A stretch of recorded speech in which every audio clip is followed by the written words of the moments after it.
안녕하십니까? 오늘 마가복음 6강 말씀의 제목은 하나님 나라의 비밀입니다. 요절은 마가복음 4장 11절입니다. 11절 말씀 같이 읽겠습니다. 시작. 이르시되 하나님 나라의 비밀을 너희에게는 주었으나 외인에게는 모든 것을 비유로 하나니. 오늘 말씀에는 씨 뿌리는 자의 비유, 등불 비유, 자라나는 씨 비유, 겨자씨 비유 등 하나님 나라와 관련된 네 가지 비유가 나옵니다. 이 중에서 씨 뿌리는 자의 비유는 다른 비유들을 해석할 수 있는 기초가 됩니다. 오늘 본문에서 다뤄지는 핵심적인 소재는 하나님 나라의 비밀과 들음입니다. 예수님은 제자들과 하나님 나라의 비밀을 공유하시고 이것을 비유의 방식으로 가르쳐 주셨습니다. 이 시간 들을 귀를 갖고 말씀을 잘 들음으로 하나님 나라의 비밀을 깨닫고 하나님이 기뻐하시는 열매 맺는 인생 살기를 기도합니다. 1절과 2절을 보십시오. 예수님이 다시 바닷가에서 가르치시자 큰 무리가 모여 예수님은 하는 수 없이 배에 올라 앉으시고 온 무리는 바닷가 육지에 있었습니다. 그때 예수님은 여러 가지 비유를 들어 하나님 나라의 비밀에 대해 가르치셨습니다. 하나님 나라는 영적인 세계이기 때문에 설명하는 것이 어렵고 들어도 이해하기가 쉽지 않습니다. 그래서 예수님은 당시 일상생활에서 친숙한 소재를 사용하여 비유로 가르치셨습니다. 비유는 옆에 던져놓다는 뜻으로 비슷한 사물이나 상황을 나란히 놓아서 알기 쉽게 설명하는 방법입니다. 첫째, 씨 뿌리는 자의 비유, 3절에서 20절입니다. 예수님의 가르침은 이전과는 다르게 들으라로 시작해서 들을 귀 있는 자는 들으라로 끝납니다. 이는 관심과 집중력을 갖고 들으라는 것이요, 들은 말씀을 다시 기억하고 성찰하라는 것입니다. 가르침의 결과는 듣는 사람의 자세에 달려 있습니다. 같은 장소에서 같은 말씀을 듣는데도 듣는 자세가 천차만별입니다. 주위를 보십시오. 딴 생각하며 듣는 사람, 분명히 눈을 뜨고 앞을 보는데 생각은 딴 데가 있죠. 또 막 졸죠. 졸거나 자면서 듣는 사람도 있습니다. 또 말씀을 자기 생각에 기초해서 판단하며 듣는 사람이 있습니다. 이런 사람은 영적인 깨달음이 없고 성장할 수도 없습니다. 반면 나에게 주시는 말씀으로 영접하고 순종하고자 하는 그런 마음으로 듣는 사람은 하나님 나라의 비밀을 깨닫고 영적으로 성장하게 됩니다. 그러면 예수님이 가르치신 비유의 내용이 무엇입니까? 4절에서 8절을 보십시오. 당시 팔레스타인은 10월과 11월 우기가 끝난 후 씨를 뿌렸습니다. 농부는 나귀 등에 씨를 담은 큰 자루를 싣고 밭에 나가서 그 허리춤에 찰 수 있는 가죽 주머니에 씨를 옮겨 담아서 흩뿌렸습니다. 이렇게 뿌리는 것을 흩뿌린다고 합니다. 그런데 씨가 바람에 날려서 어떤 씨는 길가에 떨어졌습니다. 뿌리를 싹을 내지 않고 길가에서 뒹굴뒹굴 하니까 공중에 날아가던 새가 그 씨를 탁 보고 이게 웬 씨? 하면서 탁 먹어버렸습니다. 어떤 씨는 흙이 얕은 돌밭에 떨어졌는데 흙이 깊지 않으니까 곧 싹이 나옵니다. 그런데 해가 돋으니까 어떻게 됩니까? 뿌리를 내리지 못한 그 싹은 타서 말라버렸습니다. 또 어떤 씨는 가시떨기에 떨어졌는데 가시가 기운을 막아서 결실하지 못했습니다. 그러나 어떤 씨는 좋은 땅에 떨어져서 싹이 나고 잘 자라서 30배, 60배, 100배의 열매를 맺었습니다. 어떻습니까? 비유의 내용이 참 쉽지 않습니까? 잘 이해하셨나요? 이해하신 분도 있는 것 같고 없는 분도 있는 것 같습니다. 예수님이 혼자 계실 때 예수님을 따르던 사람들이 12 제자와 함께 와서 비유의 뜻을 물었습니다. 그들은 비록 비유의 의미를 다 이해하지 못했지만 들을 귀가 있는 사람들이었습니다. 예수님은 이들에게 이사야서 6장 9절 말씀을 인용하셔서 비유를 가르치시는 의미와 목적이 무엇인지 말씀해 주십니다. 우리 11절과 12절을 다 같이 읽어보겠습니다. 시작.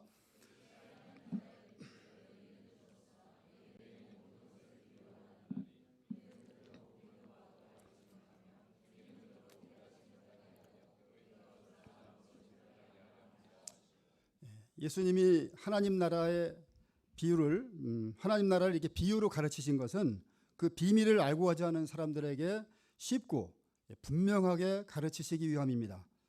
반면 영적인 소원이 없고 표적만 기대한다든지 교권주의에 빠진 종교 지도자나 또 성경을 단순히 지식이나 교양 정도로 생각하는 외인, 영적인 아싸죠. 이런 외인에게는 예수님의 가르침이 여전히 비유에 머무를 뿐입니다. 이런 자들은 마음이 완악하여 보기는 보아도 보지 못하고 듣기는 들어도 깨닫지 못합니다. 회개할 수도 없고 죄사함의 은총도 받을 수 없습니다. 예수님은 영적인 소원을 갖고 겸손하게 나와서 주님께 나와 묻는 내인, 영적인 인싸죠. 이런 내인이 되기를 원하십니다. 이런 자들에게 하나님 나라의 비밀을 주십니다. 우리는 이 내인이 되어야 하겠습니다. 영적인 인싸가 되어야 하겠습니다. 예수님은 이제 비유의 뜻을 가르쳐 주십니다. 이 비유에서 씨 뿌리는 자는 예수님을 가리키고 넓은 의미로는 말씀을 전하는 사람을 가리킵니다. 그리고 씨는 하나님의 말씀을 의미합니다. 첫째로 길가에 뿌려진 씨, 다 함께 15절을 읽어보겠습니다. 시작. 말씀이 길가에 뿌려졌다는 것은 이들을 가리킴이니 곧 말씀을 들었을 때 사탄이 즉시 와서 그들에게 뿌려진 말씀을 빼앗는 것이요. 길가는 사람들이 밟고 다녀서 딱딱합니다. 길가와 같은 마음밭을 가진 사람들의 마음도 딱딱합니다. 예수님이 종교 지도자들의 마음이 완악함을 탄식하시며 노하셨는데 그런 완악한 상태가 길가와 같은 상태입니다. 이들은 장로들의 전통, 율법주의 사상으로 마음이 다져져서 말씀이 들어갈 수 없었습니다. 오늘날도 인본주의, 편견과 선입견, 불신과 반발심 등으로 단단하게 다져져서 길가와 같은 마음을 가진 사람들이 많습니다. 이들은 말씀을 들으려고 하지 않고 튕겨버리기 때문에 말씀이 전혀 먹혀들지 않습니다. 예배 시간에도 딴새거 가다가 말씀을 듣지 못해 요회 모임 시간에 다른 사람들은 다 한마디씩 은혜로운 소감을 발표하는데 뜬구름 잡는 소리를 합니다. 말씀을 영접하지 못하면 사탄이 사람들의 마음을 혼미하게 하여 복음을 영접하지 못하게 합니다. 현재 나의 마음 상태는 어떠합니까? 길가와 같이 심령이 딱딱해서 말씀이 들어오지 않으면 회개의 쟁기로 묵은 마음밭을 갈아엎어야 합니다. 호세아서 10장 12절은 말씀합니다.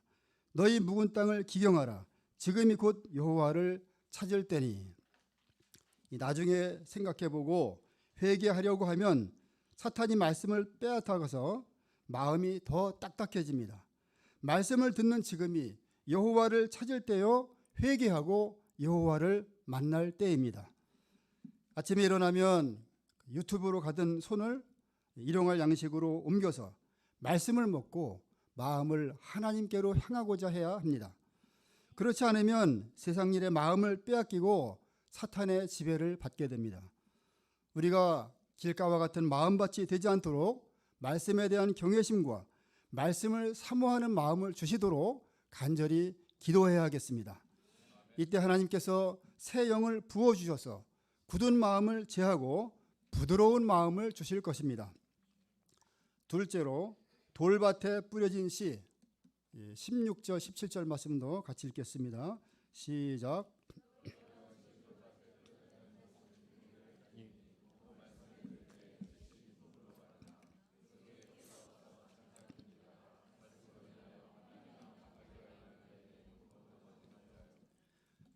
돌밭과 같은 마음밭을 가진 사람들은 말씀을 들을 때 즉시 기쁨으로 받습니다.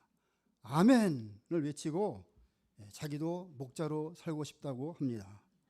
찬양을 하면서 눈물도 흘립니다. 이런 양들을 바라보는 목자들의 마음은 흐뭇합니다. 그런데 이런 사람들의 특징은 신앙생활을 자기 감정의 기초에서 한다는 데 있습니다. 사람들의 인정과 칭찬을 받으면 열심히 하지만 일이 안 풀리거나 어려움을 만나면 핸드폰을 꺼버리고 잠수 타버립니다. 말씀에 깊이 뿌리를 내리지 못하고 있기 때문에 이런 사람들은 말씀으로 인하여 환난이나 박해가 일어나면 곧 넘어집니다. 말씀은 기존의 가치와 생활 방식과는 다르기 때문에 반드시 충돌하거나 갈등하게 되어 있습니다. 따라서 우리가 말씀대로 살면 하나님 나라에 들어가려면 가족이나 주위 사람들로부터 반드시 환난이나 박해를 받게 됩니다.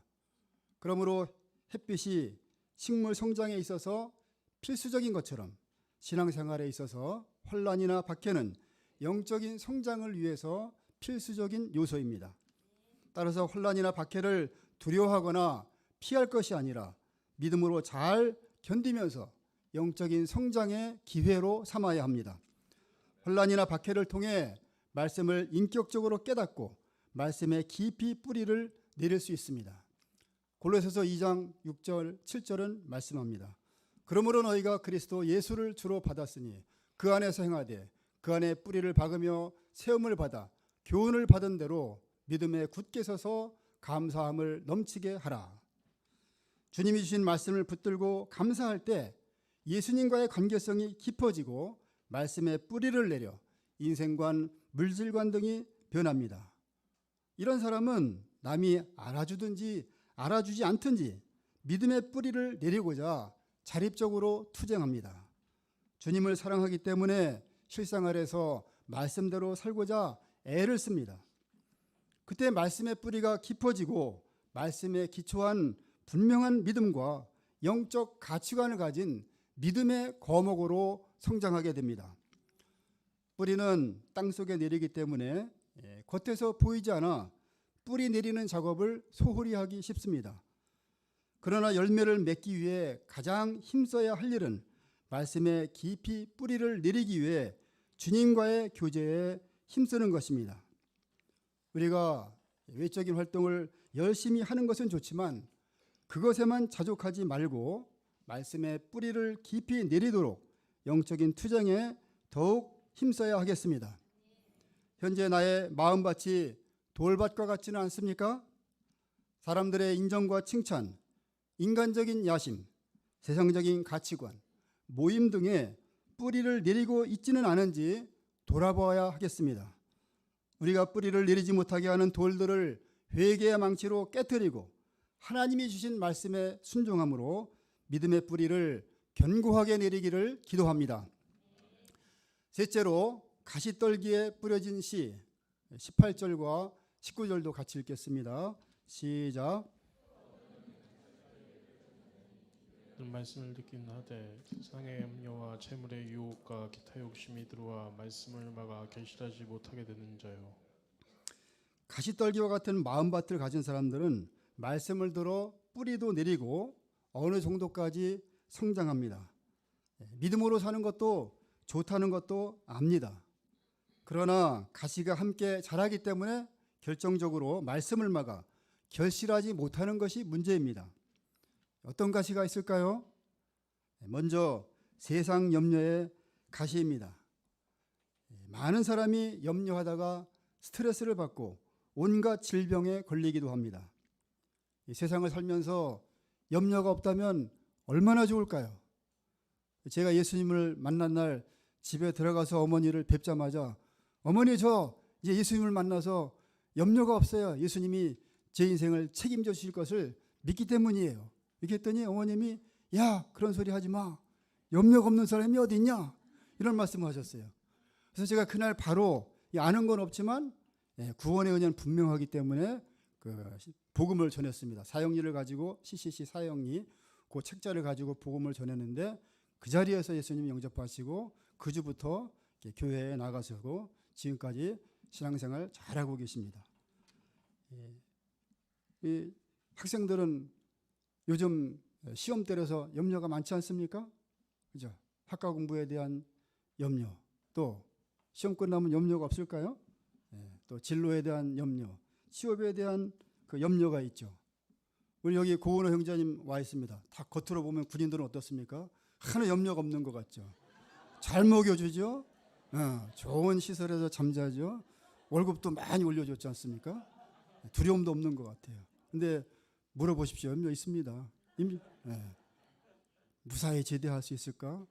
내가 있는 동안 전쟁이 일어나는 것은 아닌가? 탁 보면 알죠. 학사들도 염려가 참 많습니다. 그죠? 물질에 대한 염려, 결혼에 대한 염려, 자녀 교육에 대한 염려, 노후 대책, 이런 건강에 대한 염려, 이런 염려에 시달립니다. 이런 가시에 찔리면 마음이 분열돼서 주와 복음 역사를 섬기는 것에 집중하지 못합니다. 손해의식에 시달리고 소극적인 신앙생활을 하게 됩니다. 다음으로 재물의 유혹에 대한 가시입니다. 어떻게 하면 돈을 더 많이 벌어서 잘 먹고 잘 살 수 있을까? 이렇게 머리를 굴리다가 재테크에 몰빵합니다. 그러다 망한 사람을 많이 봤습니다. 재물의 유혹에 가시에 찔리면 자기도 모르게 시험과 함정에 빠지고 결국 파멸하게 됩니다. 마지막으로 기타 욕심의 가지가 있습니다. 이는 권력욕, 명예욕, 식욕, 높아지고자 하는 욕심 등입니다. 특히 인터넷이 발달한 현대는 게임, 음란물, SNS 등을 통해 들어오는 세상 잔재미와 쾌락, 정욕의 가시들이 너무 많습니다. 이 정도는 인간의 기본적인 욕구인데 괜찮을까요? 아무도 보는 사람이 없는데 이것만 즐기고 회개하면 되지 뭐. 이런 자세로 타협하다 보면 가시가 나의 심장을 찔러서 영적 생명력을 빼앗기게 되고 결국은 열매를 맺지 못하게 됩니다. 그러므로 그리스도 예수의 사람들은 날마다 정욕과 탐심을 십자가에 못 박아야 합니다. 빌립보서 4장 6절은 말씀합니다. 아무것도 염려하지 말고 다만 모든 일에 기도와 간구로 너희 구할 것을 감사함으로 하나님께 아뢰라. 염려가 생길 수 있습니다. 그러나 성도는 염려가 생길 때 주님이 돌보아 주실 것을 믿고 과감하게 가시를 뽑아내야 합니다. 그리고 먼저 그의 나라와 그 의를 구하는 일에 힘써야 합니다. 그때 주님께서 필요한 것들을 공급해 주실 것을 믿습니다. 넷째로 좋은 땅에 뿌려진 씨, 20절 말씀도 같이 읽겠습니다. 시작. 좋은 땅에 부러졌다는 것은 곧 말씀을 듣고 받아 30배나 60배나 100배의 결실을 하는 자니라. 좋은 마음밭을 가진 사람들의 특징은 말씀을 듣고 받아 풍성한 결실을 한다는 것입니다. 여기서 듣고는 깨닫다, 순종하다는 뜻이고 받아는 영접하다, 승인하다는 의미입니다. 마치 사도행전 17장의 베레아 사람들처럼 말씀의 뜻을 깨닫고자 하는 간절한 마음으로 말씀을 받고 이것이 사실인지 알아보려고 날마다 성경을 상고하는 것입니다. 이들은 말씀을 듣는 것으로 끝나지 않고 이전의 생각이나 삶의 자세가 잘못된 것을 인정하고 말씀에 기초하여 회개합니다. 이처럼 영적인 장애물과 싸우면서 반복적으로 말씀을 듣고 받아들이는 가운데 회개하고 죄사함을 받고 하나님의 통치를 경험하게 됩니다. 이런 사람은 뿌려진 말씀의 씨가 싹이 나고 뿌리를 깊이 내립니다.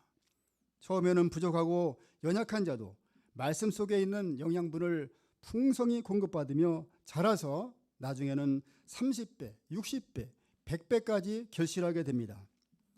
설교의 황태자라고 불리는 찰스 스펄전 목사님은 이런 말을 했습니다. 누에가 잎을 다 먹어버리듯이 우리도 하나님의 말씀을 먹어야 합니다. 말씀의 겉만 기어다닐 것이 아니라 그 속까지 먹음으로써 말씀이 우리 가장 깊은 곳까지 들어오도록 해야 합니다. 단지 말씀을 훑어보지만 말고 성경의 정신을 먹어야 합니다. 성경의 언어로 말하고 당신의 내면이 성경의 인물처럼 형성되어 간다면 그것은 참으로 복된 일입니다. 더 복된 것은 당신의 영혼이 주님의 말씀의 향기로 넘치는 것입니다.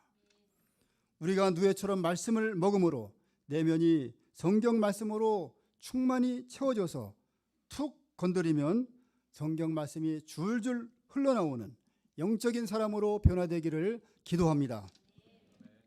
이상에서 예수님은 씨 뿌리는 자의 비유를 통해 하나님 나라는 말씀의 역사라는 것을 보여주십니다. 한 사람 안에 심기어진 말씀이 뿌리를 내리고 성장해서 30배, 60배, 100배가 되는 역사라는 것을 가르쳐 주십니다. 결국 하나님 나라는 한 사람의 마음속에 이루어지는 말씀 역사입니다. 우리가 말씀을 듣고 받는 좋은 밭이 되어 사랑과 희락과 화평과 오래 참음과 자비와 양성과 충성과 온유와 절제 등 성령의 열매가 풍성하게 맺어지고 예수님의 형상을 닮은 좋은 제자로 성장하기를 기도합니다. 저는 목자 생활 초기 때 말씀의 뿌리를 내리기보다 외적인 열매를 통해 인정받고자 했습니다. 이때 양들이 밀물처럼 몰려왔다가 썰무처럼 나갔습니다. 좀처럼 죄악된 본성이 변화되지 않아 혈기가 충만하고 영적인 성장이 느렸습니다. 신앙생활에 대한 손해의식과 회의로 믿음이 흔들리기도 했습니다. 하나님은 이런 저에게 요한복음 21장 15절 말씀으로 찾아오셔서 예수님과의 사랑의 관계성을 회복하게 하시고 예수님의 사랑으로 주님의 양무리들을 섬기게 하셨습니다. 그리고 눈에 보이는 외적인 열매보다 말씀에 깊이 뿌리를 내리기 위해 자립적으로 기도와 말씀에 집중하며 예수님을 배우는 일에 힘쓰도록 하셨습니다. 그러자 하나님께 대한 분명한 믿음과 영적인 가치관이 생기고 점차 성령의 열매를 맺도록 도와주셨습니다. 그리고 일과 친척과 직장과 캠퍼스에 하나님 나라를 확장하는 복음의 일꾼으로 쓰임받는 복된 삶을 살게 하셨습니다. 사람들은 변화된 저를 보고 장로님이세요? 목사님이신가요? 이렇게 물어보았습니다. 하지만 언제부터인가 자족하는 마음이 들고 또 말씀을 많이 안다는 교만한 생각으로 마음이 딱딱해질 때가 있음을 발견했습니다. 말씀을 묵상하며 사탄이 역사하기 쉬운 밭이 되어가고 있음을 깨닫고 회개하게 되었습니다. 제가 누에가 뽕잎을 다 먹어버리듯이 하나님의 말씀을 듣고 받는 좋은 밭이 되어 주님이 기뻐하시는 열매를 풍성히 맺는 삶 살기를 기도합니다. 둘째, 등불 비유 21절에서 25절입니다. 다 함께 21절에서 23절을 읽어보겠습니다. 시작. 또 그들에게 이르시되 사람이 등불을 가져오는 것은 말 아래나 평상 아래에 두려움이냐 등경 위에 두려움이 아니냐. 드러내려 하지 않고는 숨긴 것이 없고 나타내려 하지 않고는 감추인 것이 없느니라. 들을 귀 있는 자는 들으라. 여기서 말은 곡물을 되는 그릇을, 평상은 침상을 말합니다. 등불은 하나님의 말씀을, 더 나아가 예수님을 가리킵니다. 사람이 등불을 켜서 가져오는 목적은 말 아래나 평상 아래 두어 숨기고자 함이 아니라 등경 위에 두어서 널리 비추고자 함입니다. 이와 같이 예수님께서 비유로 말씀을 가르치시는 목적은 숨기고자 함이 아니라 적극적으로 어둠의 세력을 물리치고 빛을 비추는 데 있습니다. 하나님이 없는 세상은 한마디로 어둡습니다. 어둠에 있는 자들은 인생의 의미와 목적과 방향을 알지 못하여 방황합니다. 또 무엇이 옳고 그른지 분별력이 없고 자신이 죄를 짓고 있으면서도 그것이 죄인지도 깨닫지 못합니다. 이는 어두움이 그 눈을 멀게 하였기 때문입니다. 어두움에 있는 자들에게는 빛이 필요합니다. 예수님은 세상에 빛으로 오셨습니다. 이 예수님을 영접할 때 구원과 영생을 선물로 받게 됩니다. 죄의 소욕과 내면의 어두움이 순식간에 물러나고 생명의 빛을 얻어 밝고 활기찬 인생을 살게 됩니다. 우리는 예수님을 만나고 빛의 자녀가 되었습니다. 예수님은 우리에게 너희는 세상의 빛이라 하셨습니다. 그리고 이 빛을 사람들에게 비추게 하여 사람들이 우리의 행실을 보고 하나님께 영광을 돌리게 하라고 하셨습니다. 우리가 빛의 자녀답게 선하고 의롭고 진실하게 행함으로 어둠 가운데 있는 자들을 주님께 인도하는 역사에 쓰임받는 인생 살기를 기도합니다. 24절과 25절을 보십시오. 이 말씀도 같이 읽어보겠습니다. 시작. 또 이르시되 너희가 무엇을 듣는가 스스로 상하라. 너희의 헤아리는 그 헤아림으로 너희가 헤아림을 받을 것이며 더 받으리니 있는 자는 받을 것이요 없는 자는 그 있는 것까지도 빼앗기리라. 무엇을 듣는가 스스로 삼가라 하는 것은 말씀의 뜻이 무엇인지 그 내용을 깊이 생각하라는 뜻입니다. 그러면 생각하는 것만큼 받게 되고 더 받게 될 것이라고 하십니다. 보너스로 풍성하게 주신다는 것이죠. 그러나 생각하지 않는 자는 있는 것마저도 빼앗기게 됩니다. 이는 말씀을 묵상하는 것이 얼마나 중요한가를 가르쳐 줍니다. 영적 성장이냐 퇴보냐 하는 것은 신앙 연수에 달려있지 않고 전적으로 말씀을 얼마나 깊이 생각하느냐에 달려있습니다. 그러므로 말씀을 공부하기 전에 미리 이렇게 문제도 풀면서 생각하고 또 소감을 쓸 때도 라면식으로 대충 쓰지 않고 깊이 묵상하면서 쓰면 더 많은 은혜를 받을 것입니다. 우리가 말씀에 기초하여 생각하는 훈련을 잘 받아서 자립적인 성경 선생으로 쓰임 받기를 기도합니다. 셋째, 자라나는 CBU 26에서 29절입니다. 이 말씀도 같이 읽어보겠습니다. 시작. 또 이르시되 하나님의 나라는 사람이 씨를 땅에 뿌린과 같으니 그가 밤낮 자고 깨고 하는 중에 씨가 나서 자라되 어떻게 그리 되는지를 알지 못하느니라. 땅에 스스로 열매를 맺되 처음에는 싹이요 다음에는 이삭이요 그 다음에는 이삭의 충실한 곡식이라. 열매가 잊으면 곧 낯을 대다니 이는 추수 때가 이르렀음이라. 사람이 씨를 땅에 뿌리면 싹이 나고 이삭이 자라서 곡식이 되면 추수하게 됩니다. 씨에서 싹이 나고 자라는 상세한 과정은 농부가 알 수 없습니다. 농부가 하는 일은 평소처럼 물과 거름을 주며 잡초와 해충을 제거하고 곡식을 가꾸며 기다리는 것뿐입니다. 하지만 분명한 것은 추수하기까지 씨 속에서 끊임없이 물질 대사가 일어나고 땅은 열매를 맺도록 농부보다 훨씬 많은 일을 한다는 사실입니다. 이것이 하나님 나라의 신비입니다. 하나님의 나라는 사람이 말씀의 씨를 뿌리는 구체적이고 실제적인 일을 통해서 이루어지지만 자라게 하는 것은 전적으로 하나님께 속한 것입니다. 그러므로 우리는 농부와 같이 추수할 때가 올 것을 믿고 열심히 말씀의 씨를 뿌려야 합니다. 뿌리지 않으면 아무런 역사도 일어나지 않습니다. 그런데 매주 전도를 나가고 열심히 1대1을 해도 눈에 보이는 변화나 열매가 없으면 힘이 빠지고 헛수고라는 생각이 들 수도 있습니다. 그러나 하나님은 우리가 1대1로 뿌리는 말씀의 씨를 통해 하나님 나라를 확장해 가십니다. 우리는 내가 열매를 거두지 못하고 또 우리 세대에 열매를 맺지 못할지라도 언젠가는 반드시 싹이 나서 열매가 맺게 될 것을 믿고 뿌려야 하겠습니다. 사실 우리가 열매를 거두는 것은 누군가 과거에 씨를 뿌린 사람이 있었기 때문입니다. 고린도전서 3장 6절은 말씀합니다. 나는 심었고 아볼로는 물을 주었으되 오직 하나님께서 자라나게 하셨나니 그런즉 심는 이나 물 주는 이는 아무것도 아니라되 오직 자라게 하시는 이는 하나님뿐이니라. 우리는 때로 내가 말씀의 씨를 뿌렸기 때문에 내가 사람을 키우는 것처럼 생각할 때가 있습니다. 그러나 이는 잘못된 생각입니다. 우리는 씨가 잘 성장하도록 물을 주고 가꾸는 등 환경을 마련할 뿐이지 성장에 있어서는 영향을 끼칠 수 없습니다. 자라게 하시는 분은 오직 하나님뿐이십니다. 이 사실을 믿을 때 내가 추수했다고 자랑하지 않고 겸손히 하나님께 영광을 돌리게 됩니다. 우리가 때가 되면 하나님이 반드시 열매를 맺게 하실 것을 믿고 열심히 말씀의 씨를 뿌림으로 하나님 나라 확장 역사에 쓰임받는 종들이 되기를 기도합니다. 넷째, 겨자 CBU 30절에서 34절입니다. 30절에서 32절로 읽어보겠습니다. 시작.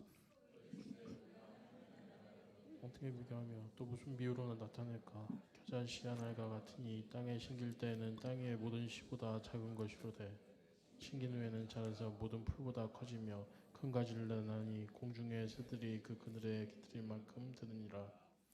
예수님은 하나님 나라는 겨자씨 한 알과 같다고 하십니다. 겨자씨는 볼펜으로 점을 찍어 놓은 것처럼 작은 씨에 불과합니다. 되게 작죠. 그런데 이 씨를 밭에 심으면 저기 오른쪽에 있는 그림처럼 3m에서 7m까지 성장하는데 공중의 새들이 찾아와서 가지에 깃들여 안식을 얻습니다. 공중의 새들이 그 가지에 깃들인다는 것은 수많은 나라의 백성들이 그리스도 왕국 안에 들어와 영적 쉼을 얻고 구원을 얻게 되는 것을 가리킵니다. 겨자씨 비유는 하나님의 나라가 처음에는 작고 미미한 것에서 시작하지만 자라난 후에는 큰 영향력을 끼친다는 것을 말해줍니다. 하나님의 역사는 처음부터 크고 장엄하게 시작하지 않았습니다. 예수님의 제자 양성도 겨자씨 한 알과 같았습니다. 예수님은 3년 동안 12명의 제자들에게 믿음의 씨를 심으셨습니다. 그들은 겨자씨와 같이 보잘것없어 무시당하고 주목받지 못했습니다. 그러나 그 씨가 점점 달아나 마침내 로마 제국을 복음으로 정복하고 온 세계에 영향을 미치는 큰 나무가 되었습니다. 이것이 하나님 나라의 비밀입니다. 우리가 하고 있는 피싱과 한 팀의 1대1은 겨자씨 한 알같이 작고 미약하여 대수롭지 않게 생각할 수 있습니다. 그러나 그렇지 않습니다. 우리 모임도 고 이사무엘 선교사님과 사라베리 선교사님의 한 팀의 1대1로 시작했지만 지금은 세계에 약 90개국의 지성인들이 깃들이는 큰 모임이 되었습니다. 우리 경성센터도 마찬가지입니다. 서제임스 목사님이 병원에서 시작한 의대생들과의 1대1을 통해 오늘과 같은 모임으로 성장한 것입니다. 우리가 겨자씨와 같은 역사를 귀하게 여기고 피싱과 기도와 한 팀의 1대1을 충성스럽게 감당할 수 있기를 기도합니다. 결론입니다. 예수님은 씨 뿌리는 자의 비유를 통해 하나님의 나라가 우리 속에 어떻게 임하게 되는지, 어떻게 열매를 맺게 되는지 그 비결을 가르쳐 주셨습니다. 또한 12명으로 시작된 하나님 나라가 성장하여 온 세상을 덮게 될 비전을 주셨습니다. 우리가 열매 맺고자 하는 영적 소원과 비전 가운데 말씀을 듣고 받아 성령의 열매 맺는 자들이 되기를 기도합니다. 이를 통해 하나님 나라의 비밀을 소유한 자로서 씨 뿌리는 일에 힘쓰고 하나님 나라를 확장하는 역사에 쓰임받는 복된 인생이 되기를 간절히 기도합니다. 기도하고 마치겠습니다. 걸어가시고 내려오신 하나님 아버지, 영적으로 무지한 저희를 말씀으로 양육하셔서 하나님 나라의 비밀을 알게 하심에 감사드립니다. 저희가 좋은 마음밭을 가꾸기에 힘쓰므로 주님이 기뻐하시는 열매를 풍성히 맺을 수 있기를 기도합니다. 농부와 같이 피싱과 1대1과 기도의 씨를 심고 가꾸어 방황하는 영혼들이 깃들이는 역사가 우리 가운데 충만케 하여 주옵소서. 감사드리며 예수님의 이름으로 기도합니다. 아멘.